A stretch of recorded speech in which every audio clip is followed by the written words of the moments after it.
Olá! Hoje a gente vai conversar sobre uma das figuras mais centrais e, ao mesmo tempo, misteriosas da nossa fé, Jesus Cristo. Mas quem ele é de verdade? A resposta para essa pergunta é fascinante, porque fala de um Deus que se torna humano. Vamos tentar entender isso melhor juntos? E para começar, vamos pensar numa situação um pouco inusitada. Uma que nos coloca bem no centro da história. Imagina a cena, assim, do nada, a campainha de casa toca, e quando se abre a porta, é ele, Jesus, convidando para um lanche. E aí, o que a gente falaria? Daria um branco? Faria 1000 perguntas? Essa reação inicial já diz muita coisa, não acha? Pois é, essa reação que teríamos depende totalmente de uma coisa: quem nós acreditamos que ele é. E é justamente essa identidade que a gente vai explorar agora.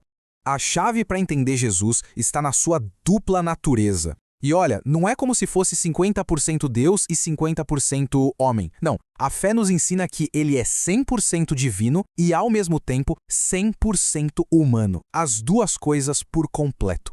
Isso não é só uma ideia abstrata, sabe? A gente vê isso na prática. Como ser humano, ele sentiu fome, sentiu dor, chorou pela morte de um amigo. Mas como Deus, ele mostrou um poder que era único: o de perdoar pecados, curar os doentes e, claro, o maior de todos, vencer a própria morte. E aqui está o ponto mais incrível. A humanidade dele faz com que ele nos entenda perfeitamente nas nossas lutas. E a divindade dele dá o poder para nos salvar dessas mesmas lutas. É a combinação perfeita entre empatia e poder. A igreja dá um nome para esse evento extraordinário: encarnação. Significa exatamente isso: o Filho de Deus assumindo a natureza humana, se tornando um de nós, mas com uma missão muito clara: a nossa salvação. Bom, isso já nos leva para outra pergunta, né? Se ele veio com uma missão, qual era exatamente essa missão? Por que Deus precisaria se tornar humano, afinal? Então, a resposta se desdobra em 4 motivos poderosos.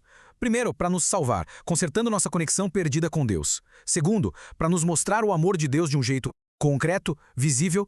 Terceiro, para ser nosso modelo, um guia de como viver.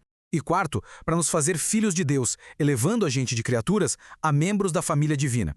O ponto principal aqui é que nada disso foi por acaso.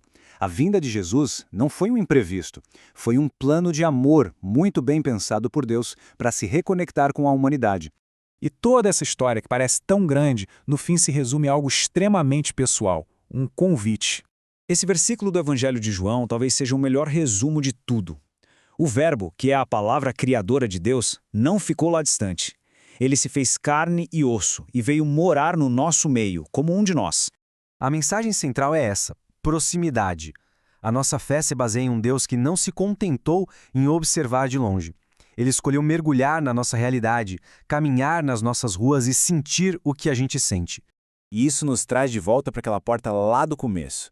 Se Deus fez todo esse caminho para chegar tão perto, a pergunta que fica no ar é: o que do nosso lado ainda impede essa porta de se abrir? O que nos impede de deixar ele entrar?